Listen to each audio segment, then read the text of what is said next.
तो hey guys नमस्कार दोस्तों, स्वागत करता हूँ एक बार फिर से अपने YouTube चैनल के अंदर। आज होने जा रहा तो भाई हम आ चुके हैं कृष्ण सुदामा की जो पढ़ाई हुई थी ना, गुरुकुल था सांदीपनी, पीछे आप देख रहे हो वो है। और अब इसका वक्त है, इसको एक्सप्लोर करेंगे। चलिए अंदर चलते हैं, मैं दिखाता हूँ सामने से। तो दोस्तों, उज्जैन में स्थित महर्षि सांदीपनी आश्रम एक प्रसिद्ध हिंदू तीर्थ स्थल है। यहाँ भगवान कृष्ण और उनके भाई बलराम के गुरु महर्षि सांदीपनी को समर्पित है। आश्रम का निर्माण 5वीं शताब्दी ईसा पूर्व में हुआ था और यहाँ वेद, उपनिषद और अन्य हिंदू ग्रंथों के अध्ययन के लिए एक महत्वपूर्ण केंद्र रहा है। आश्रम में कई मंदिर है और स्मारक है, जिनमें शामिल है महर्षि सांदीपनी का मंदिर, भगवान कृष्ण और बलराम का मंदिर, सूर्य मंदिर, गणेश मंदिर, शिव मंदिर। आश्रम में एक गाय का शेड भी है, जहां गायों की देखभाल की जाती है और उनका दूध भक्तों को प्रसाद के रूप में दिया जाता है। आश्रम हर साल हजारों तीर्थ यात्रियों और पर्यटकों को तो दोस्तों, ये वो आश्रम है। मेरे पास इस चीज़ के बारे में, इस जगह के बारे में कुछ वर्ड है ही नहीं भाई, सच में। क्योंकि भाई क्या बोलूँ, कितना आकर्षक और आध्यात्मिक तौर पे कितना पुराना है। आश्रम हर साल हजारों तीर्थ यात्रियों और पर्यटकों को आकर्षित करता है। यह हिंदुओं के लिए एक महत्वपूर्ण तीर्थ स्थल है और यह उज्जैन के सबसे लोकप्रिय पर्यटक आकर्षणों में से एक है। जैसे कि आप नंदी जी को देख रहे हैं, ये इकलौता ऐसा मंदिर है जहां पर नंदी खड़े रहते हैं। तो ये है चलिए दोस्तों, कुछ और बातें जान लेते हैं चलते चलते। सभी जानते हैं कि कृष्ण ने समुद्र में एक अमूल्य मणि अभिलेख गुरु दक्षिणा दी, लेकिन क्या आप जानते हैं कि अंतिम गुरु दक्षिणा के रूप में मणि की मांग क्यों की गई थी? कहीं न कहीं इस बात का संकेत है कि संदीपनी आश्रम किसी विशेष ज्ञान का केंद्र होगा, जिसे प्राप्त करना उस समय बहुत ही मूल्यवान माना जाता था। अज्ञात शिष्य के बारे में आप लोग जानते होंगे, इससे जुड़ी हुई कहानी। क्या आप जानते हैं कि कृष्ण और उनके बलराम जी के अलावा कौन कौन से प्रसिद्ध व्यक्ति उस समय सांदीपनी आश्रम में शिक्षा प्राप्त कर रहे थे? इतिहास के कुछ शोध बताते हैं कि उस समय के कई राजकुमार और विद्वान भी सांदीपनी आश्रम में शिक्षा ग्रहण कर रहे थे। इनमें से कुछ भविष्य में भारत के इतिहास में महत्वपूर्ण भूमिका निभा सकते हैं। नेक्स्ट है आश्रम का वास्तु का रहस्य। आश्रम का निर्माण किसी शैली में हुआ था? वास्तुशास्त्र के कौन से प्रमुख सिद्धांत अपनाए गए? इन सवालों के जवाब आज भी इतिहासकारों के लिए एक चुनौती है। सांदीपनी आश्रम के वास्तुशास्त्र का गहन अध्ययन हमें उस समय की शिक्षा पद्धति और जीवन शैली के बारे में और अधिक जानकारी दे सके।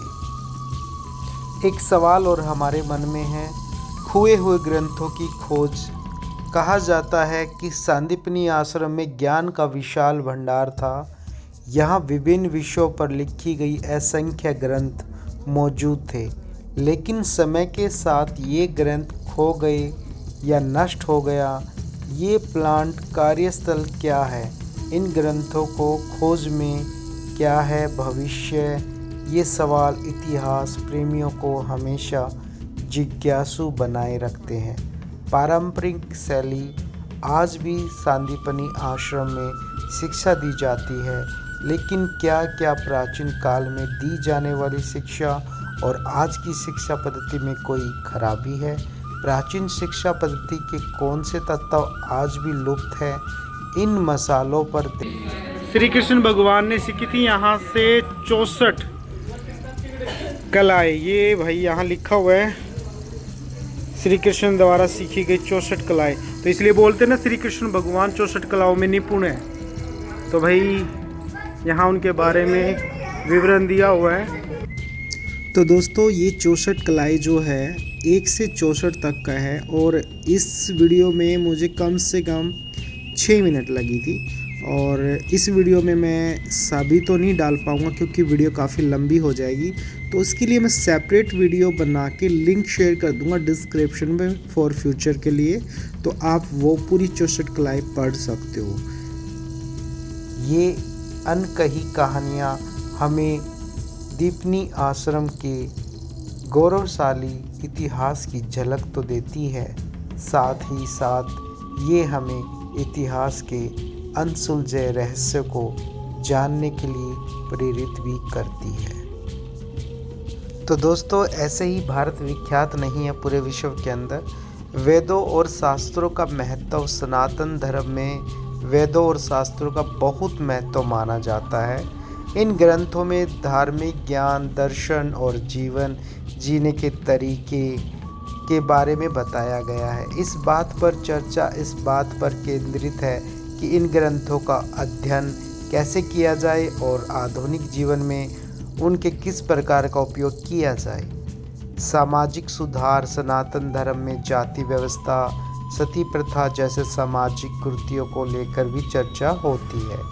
यही चर्चा इस बात पर केंद्रित है कि समाज में कुरीतियों का समावेश कैसे हो। तो भाई ये थी कृष्ण भगवान की 64 विद्याएं, जो आप लोगों ने सुना भी होगा कि कृष्ण भगवान 64 विद्याओं के अंदर निपुण थे। ठीक है, तो उसके बारे में मैंने भाई बहुत ज़्यादा वक्त लगाया और बड़ी ज्ञान की बात है यार, समझने वाली सोचने वाली बात है। अगर सीरियस ली जाए तो बहुत बड़ी बात है। ये ज्ञान है ना, जो ज्ञान है इसको थोड़ा बहुत भी अमल करेंगे ना, काफ़ी हमारी लाइफ के लिए।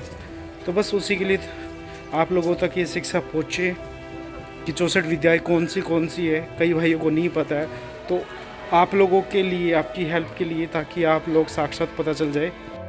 तो दोस्तों हमारे देश में अध्यात्म और योग, सनातन धर्म में अध्यात्म और योग का बहुत महत्व है। चर्चा इस बात पर केंद्रित है कि इनका अभ्यास कैसे किया जाए और ये किस प्रकार से शारीरिक और मानसिक स्वास्थ्य में लाभ पहुंचा सकते हैं। धर्म और विज्ञान का संवाद, आधुनिक समय में धर्म और विज्ञान के बीच संबंध पर भी चर्चा होती है।